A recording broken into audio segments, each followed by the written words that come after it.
Podemos reinterpretar a história dos anjos caídos como seres não do paraíso, mas de Marte?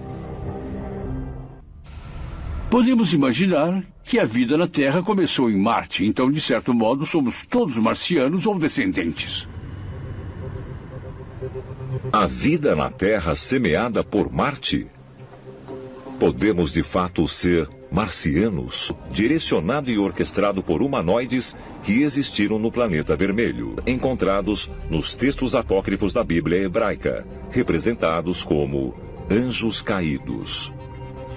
Sabemos de lendas antigas, por meio dos livros de Enoque, que havia um grupo de anjos que desceram até a Terra, violando a lei divina. Eles introduziram à humanidade modos, meios, conhecimentos que entendemos hoje como ciência e tecnologia. Esses anjos tinham forma humana. Eram chamados em hebreu Ishim, que significa homens. A aparência deles era igual à nossa. Os anjos caídos eram gigantes. Tinham pelo menos 3 metros de altura e eram muito impressionantes. Por mais de 100 anos, mitologistas têm considerado a ideia de que os anjos caídos vieram de Marte para a Terra. Mesmo Dante descreveu isso em seu Paradiso. Chamou isso do 5º nível do paraíso. É possível que os anjos caídos vieram para a Terra de Marte? A Bíblia nos diz que somos feitos à imagem e semelhança de Deus. O que isso significa? Quer dizer que fomos feitos fisicamente segundo a imagem de alguém? E, portanto, a questão de se descendemos dos macacos e das outras criaturas neste planeta, ou se realmente fomos criados e uma intervenção alienígena ocorreu e somos o resultado dela. Na minha opinião, os extraterrestres, por meio de mutação artificial, criaram a inteligência humana. Então os extraterrestres desapareceram. E alguns dos nossos ancestrais fizeram de novo seres parecidos com macacos. E isso foi, na mitologia, o pecado original. Então, eles voltaram de novo, os deuses. Perceberam o que aconteceu e decidiram destruir toda a raça com um grande dilúvio. E reiniciar o experimento de novo com Noé, como sabemos pela mitologia. Tudo isso é texto, foi assim que aconteceu. Parece que os extraterrestres vieram, usaram os grandes macacos, outros hominídeos antigos, e criaram o que seria o homem de Neandertal, ou o Homo erectus, alguém similar a nós. E depois refinaram esse hominídeo até chegarem ao Homo sapiens. E aí, os outros hominídeos antigos foram destruídos. Estamos acostumados a ver os anjos descritos como seres alados na Bíblia. Basicamente, as asas indicam que eles podem voar. Nós acreditamos em anjos. E os nativos americanos falam do povo das estrelas. E os egípcios falam de deuses que descem à terra. Eu acredito que esta seja a base, seja a plataforma das práticas religiosas na Terra. Eu acredito nisso. O conceito de anjo, como conhecemos, vem diretamente da tradição greco-romana. Histórias sobre Hermes e Íris descendo para transmitir mensagens e se passando por seres humanos na mesma aparência dos homens e mostrando benevolência. Existem vários outros seres que possuem lindas asas ou algo do mesmo formato.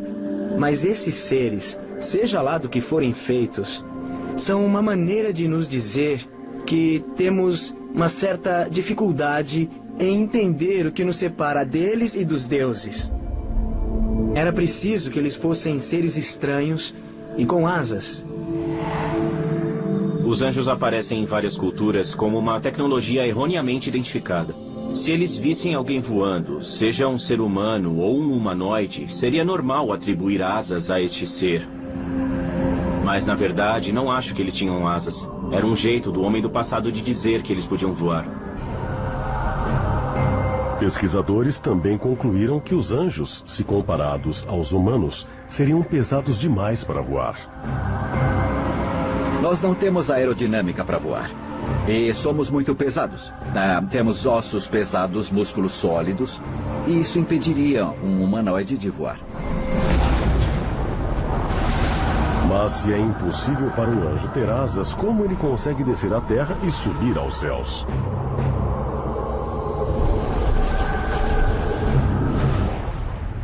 Não existe nenhuma descrição de anjos voando como super-homem, mas subindo na vertical em direção aos céus. E, da mesma forma, eles também desciam na vertical. Como isso era possível? Em 1953, a Bell Aerosystems desenvolveu o cinto foguete, o precursor do jetpack, vendido atualmente. Projetado para levantar uma pessoa verticalmente no ar e fazê-la deslizar em um voo livre, o jetpack atinge 2.500 metros de altura e uma velocidade de até 20 km por hora.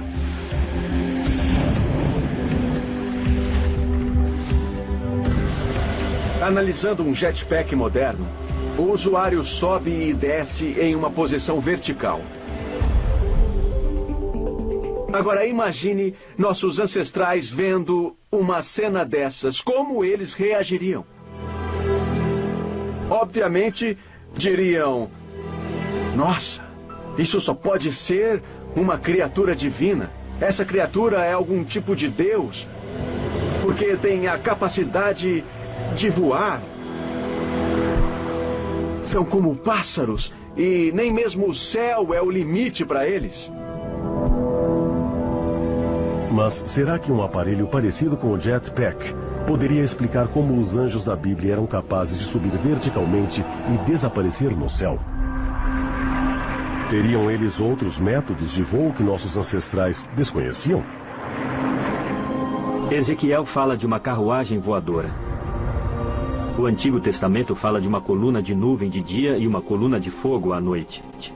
É claro que se trata de máquinas físicas que os anjos usavam.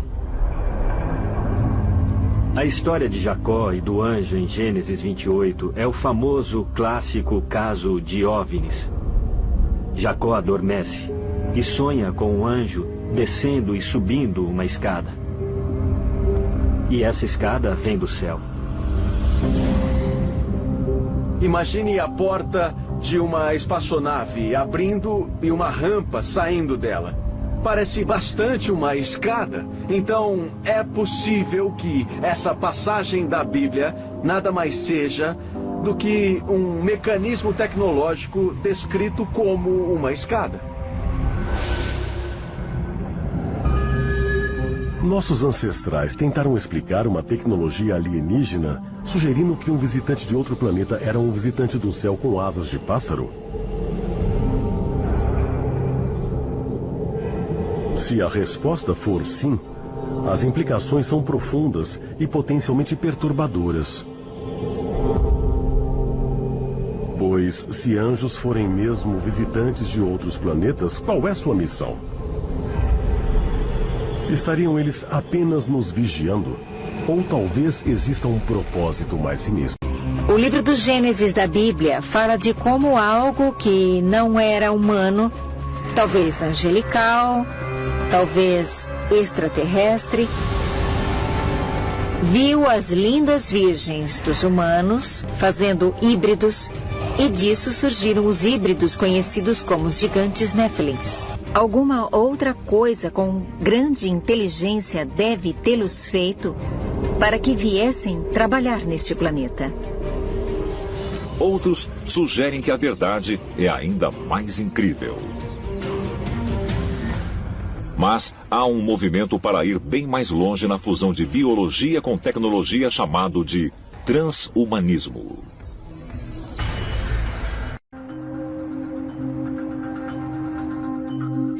8 de fevereiro de 1957. Washington, Distrito de Colômbia.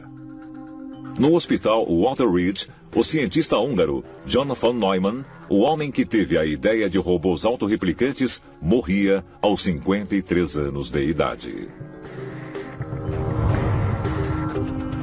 No momento da morte, ele trabalhava em um manuscrito intitulado O Computador e o Cérebro. Com apenas 82 páginas, o texto não estava concluído.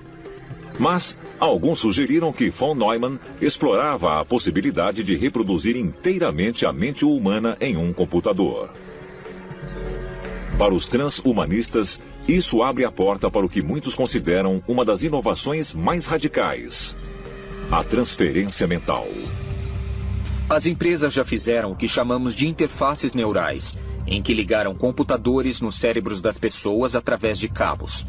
Acreditam que podem mapear todo o cérebro humano e todos os dados armazenados nele para poderem transferir a um sistema inteligente artificial, à base de silício, onde então poderia ser armazenado e nunca morreria.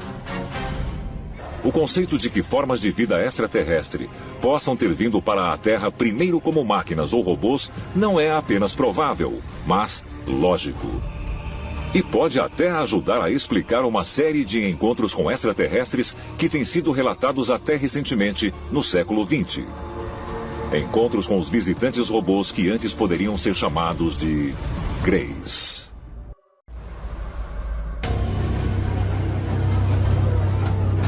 A evolução humana neste planeta tem sido um experimento total e completo por parte dos extraterrestres. Inteligências estão clonando, misturando e combinando. A Terra pode muito bem ser uma fazenda, simples assim. Fomos geneticamente alterados, mesclados, abduzidos, levados e trazidos de volta. Podemos ser um grande laboratório de trabalho experimental no universo. A própria NASA disse que formas de vida alienígenas serão descobertas em 20 anos. Acho que vamos ver que criaturas de outros planetas se parecem muito conosco.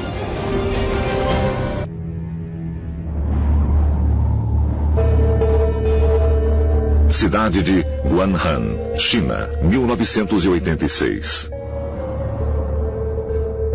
Trabalhadores da construção civil encontraram 2 fossas de sacrifícios que continham relíquias de uma civilização perdida havia séculos. As fossas continham centenas de objetos de bronze e de ouro, máscaras, estátuas e estatuetas, além de inúmeros artefatos de mármore e de jade.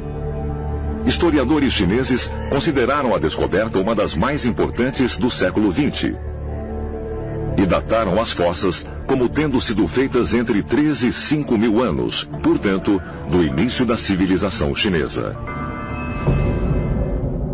Em 1º de novembro de 2007, a imprensa oficial da China fez a pergunta sobre o que aquelas coisas representavam. Se representavam figuras de ancestrais ou figuras extraterrestres. Será que as máscaras encontradas no site de Sun Ching-dui representam antigos astronautas que visitaram nosso planeta no passado distante?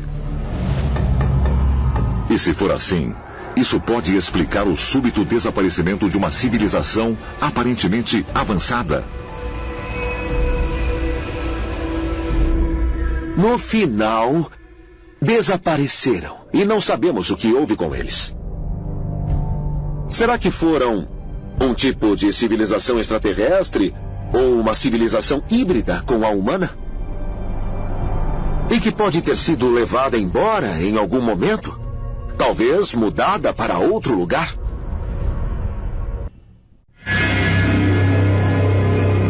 A sudeste do Oceano Pacífico, Rapa Nui, ou Ilha de Páscoa, como se tornou conhecida, é um dos lugares mais isolados do planeta. A mais próxima ilha habitada fica a 1.800 quilômetros a leste, e a terra continental mais próxima, o Chile, está a 3.200 quilômetros. Espalhadas em todo o perímetro da ilha, a maioria de costas para o mar, há cerca de 300 figuras de pedra conhecidas como moais. A maioria tem entre 4,5 metros e 6 metros de altura, mas a maior tem mais de 21 metros. E a mais pesada, mais de 165 toneladas. Quem fez essa gente fazer um esforço tão grande para fazer as estátuas gigantes? Ninguém na Polinésia fez isso. Quando você fala com as pessoas da Ilha de Páscoa, com o povo Rapa Nui, dizem que fizeram aquilo para reverenciar importantes ancestrais Ariki ou governadores. Curiosamente, C.F. Barings, membro da expedição holandesa que descobriu a ilha em 1772, descreveu alguns membros da classe sacerdotal local como Golias.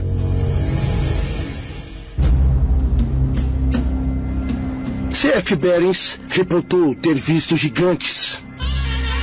Disse que alguém tinha ido até o barco dele e que media mais de 4 metros. Ele deu muita importância aos gigantes que viu na ilha. Quando os primeiros exploradores chegaram à Ilha de Páscoa, encontraram 2 tipos de pessoas. Gente de orelhas curtas e de orelhas longas. E quem tinha orelhas longas era descrito como gigante. E eram de uma raça diferente dos de orelhas curtas. Essa raça tinha longas orelhas e lóbulos. E eram de classe sacerdotal. Eles dirigiam a criação e a movimentação das estátuas pela ilha.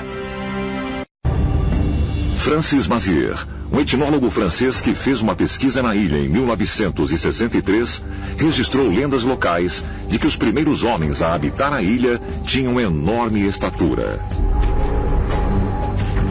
No livro Mistério da Ilha de Páscoa, Francis Mazière diz que os primeiros habitantes da Ilha de Páscoa eram presumivelmente muito altos, pessoas gigantes. A ilha chegou a ter 15 mil habitantes antes de ser descoberta. Mas apenas 52 anos depois, o explorador James Cook relatou um cenário de grande devastação em que quase todos os moais foram tombados e só restaram 700 habitantes na ilha. Parece que alguma coisa aconteceu na Ilha de Páscoa que diminuiu a população drasticamente. E parece que muita gente morreu ou foi embora. Algo deve realmente ter acontecido. Arqueólogos acharam moais inacabados em uma pedreira e ferramentas espalhadas no entorno, como se o trabalho tivesse sido abandonado de repente. Não sabemos por que teriam parado o trabalho, nem o que aconteceu exatamente com a classe sacerdotal de gigantes, que supervisionava todo o trabalho. De repente, essa gente desapareceu e o trabalho parou. A explicação recorrente sobre a Ilha de Páscoa é que aquilo era um experimento genético em que não-humanos usavam ilhas ou montanhas ou penínsulas para que não houvesse interferências, para que nada contaminasse seu experimento. Talvez por isso todos foram transferidos.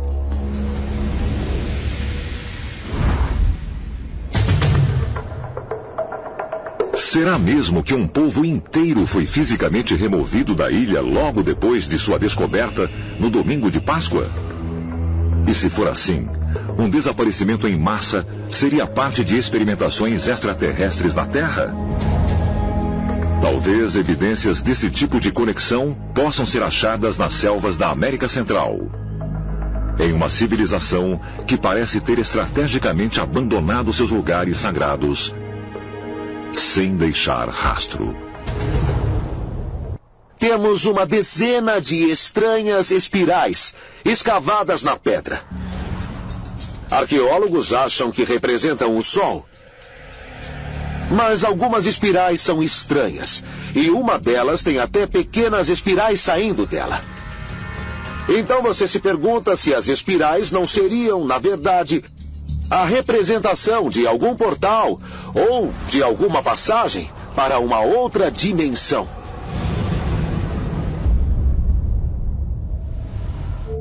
Há quem creia que elas representam portais para o ponto de origem deles. Acho que, no mínimo, existe a possibilidade de haver uma ligação entre o alinhamento de certos eventos celestes e a abertura e fechamento desses portais. Será possível que os próprios Anasazi desapareceram em massa deste local e foram para outra dimensão?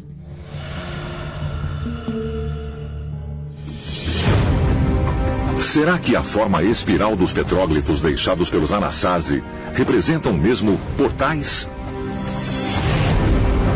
E se for assim, será que os Anasazi sabiam quando e como acessar esses outros mundos? E que evidências disso estão na análise de desaparecimentos recentes? Centenas de milhares de pessoas no planeta Terra desaparecem todos os anos. Todos os anos. E ninguém sabe onde eles estão. Florestas nacionais, parques. Há histórias de pessoas que falam com outras pessoas e quando se viram, a outra desapareceu. E não fazem ideia do que aconteceu. Terão caído em portais, terão sido abduzidas ou elevadas em um raio. Só podemos especular sobre por que a inteligência por trás das abduções age como age. Mas certamente chama a atenção que, se precisam operar clandestinamente, se querem esconder o que andam fazendo, isso não é possível na cultura de hoje. É possível que estejamos presenciando o mesmo fenômeno. Mas o significado mudou com o tempo. Há muito tempo, culturas desapareciam e agora, por alguma razão, o mesmo acontece, mas em escala muito menor. Essas pessoas, aviões ou objetos estavam no lugar errado, na hora errada e desapareceram pelo portal ou passagem estelar. Será que existem seres inteligentes que habitam outros planetas dentro do nosso sistema solar? E que eles tenham procurado a Terra em algum momento, como nós agora procuramos outros planetas habitáveis?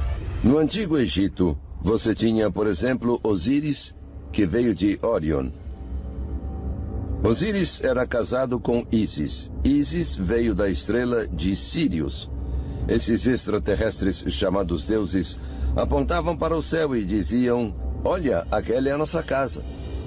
Uma das peças mais antigas e mais convincente prova para apoiar a noção de que os extraterrestres têm de fato visitado a Terra pode ser encontrada no antigo selo cilíndrico sumeriano conhecido como VA243.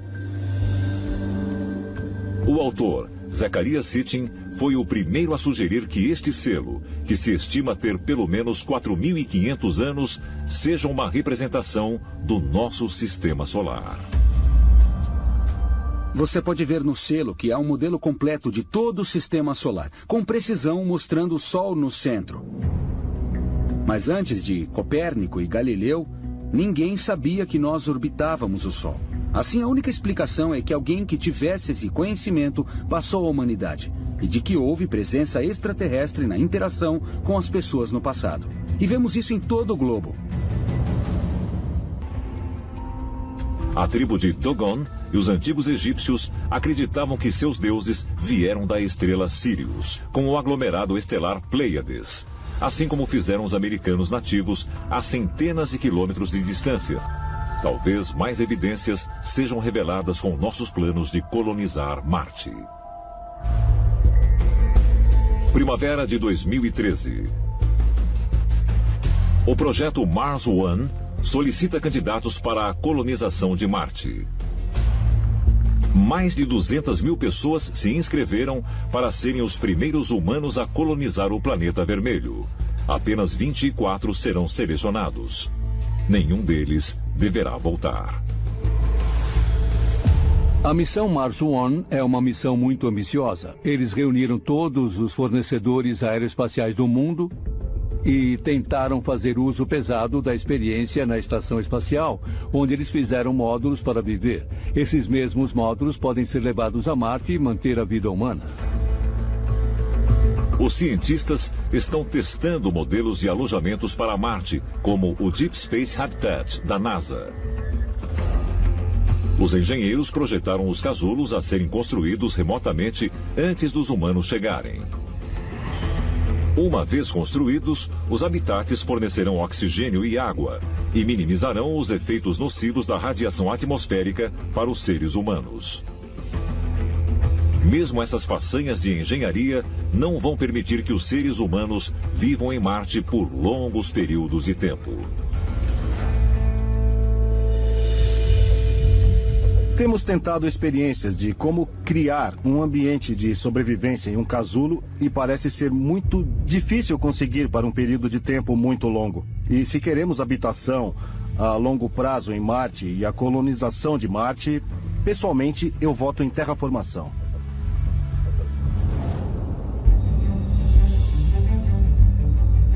Terraformação é o processo de transformar um ambiente impróprio para a habitação humana em habitável. Os cientistas estão investigando as várias maneiras de um dia poder terraformar um planeta inteiro.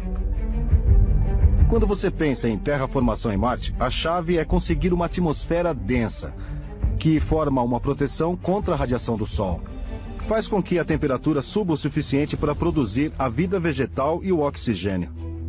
Então a pergunta é, onde podemos obter a atmosfera mais densa? Algumas opções. Tem uma grande quantidade de gases aprisionados nas calotas polares. Então podemos imaginar elas derretendo e liberando o gás.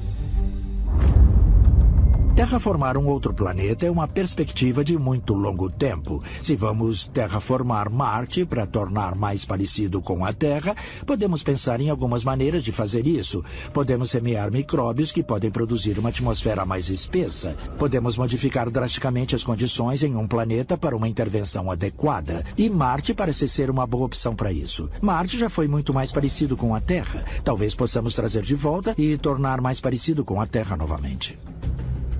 A atmosfera primitiva da Terra e a atual atmosfera de Marte, em sua composição, são muito semelhantes. A Terra tinha vapor de água, nitrogênio e dióxido de carbono. É disso o que consiste a atmosfera de Marte. Se os seres humanos planejam um dia dar a Marte uma atmosfera respirável, extraterrestres podem ter feito a mesma coisa com a Terra milhões de anos atrás. Há uma possibilidade de que a Terra tenha sido terraformada. Quando olhamos para o desenvolvimento da Terra, o que vemos é que em todas as fases do planeta havia exatamente o que parecia precisar para desenvolver esse mundo bonito e azul em que vivemos. Quando precisávamos de oxigênio, foram introduzidas bactérias no ecossistema que sugavam o dióxido de carbono e o gás metano e bombeavam oxigênio para fora. Vemos como Marte é e pensamos em tentar construir uma atmosfera e tudo mais. E a primeira pergunta que temos que fazer para nós mesmos é: será que os extraterrestres vieram aqui e fizeram a mesma coisa? Quando lemos os mitos de criação pelo mundo, uma das coisas que encontramos em todas essas histórias é a ideia de que os deuses buscaram criar um ambiente estável na Terra. A história do Gênesis pode ser vista como um guia passo a passo da terraformação da Terra. No primeiro dia, Deus e os deuses criaram o universo. No segundo dia, os deuses criaram o firmamento. Isso é descrito como uma cúpula ou uma fronteira separando o céu da terra. Depois veio o aparecimento das plantas e dos animais e mais tarde dos seres humanos.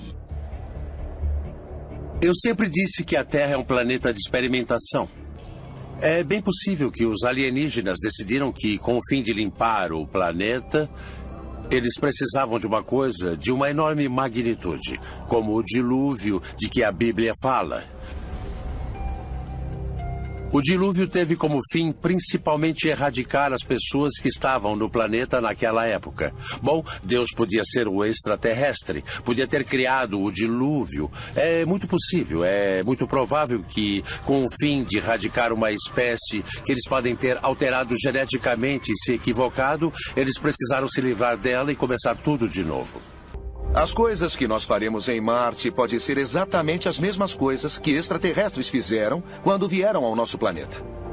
Nós terraformaremos aquele planeta, criando uma atmosfera mais adequada, derretendo calotas polares para criar rios e lagos. E talvez até manipulando geneticamente organismos para sobreviverem melhor naquele planeta. E talvez a humanidade esteja sendo guiada por extraterrestres para ir a Marte e colonizar o planeta vermelho. Com nossos planos para colonizar Marte, estariam os humanos realmente seguindo os passos dos extraterrestres que vieram à Terra no passado remoto?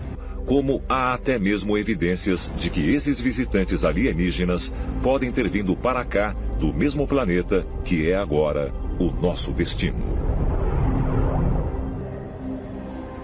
Com base nas investigações dos astronautas que vivem na Estação Espacial Internacional, cientistas especularam sobre que mudanças fisiológicas podem ocorrer nas futuras gerações de humanos nascidos em Marte. Uma das coisas mais incríveis do corpo humano é sua capacidade de se adaptar. E no caso dos astronautas que vão para o espaço, eles crescem de 5 a 7 centímetros. E no caso de um humano nascido em Marte, o que vai acontecer é que o ambiente vai mudar a sua estrutura do corpo humano. E o que veremos em poucas gerações serão humanos mais altos, mais magros, porque a gravidade em Marte é menor do que a da Terra. Se os humanos evoluírem por muito tempo no planeta Marte, eles serão mais altos, terão cabeças maiores, terão membros mais longos, podem até desenvolver olhos levemente maiores equipados para ver melhor no escuro, porque há menos luz do Sol em Marte do que há na Terra, porque é mais distante do Sol.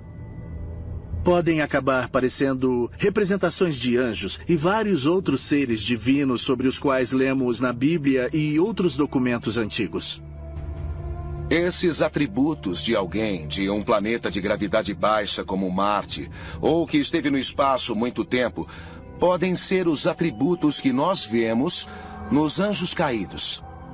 Seres muito altos e alongados, e talvez pálidos, e com olhos muito grandes.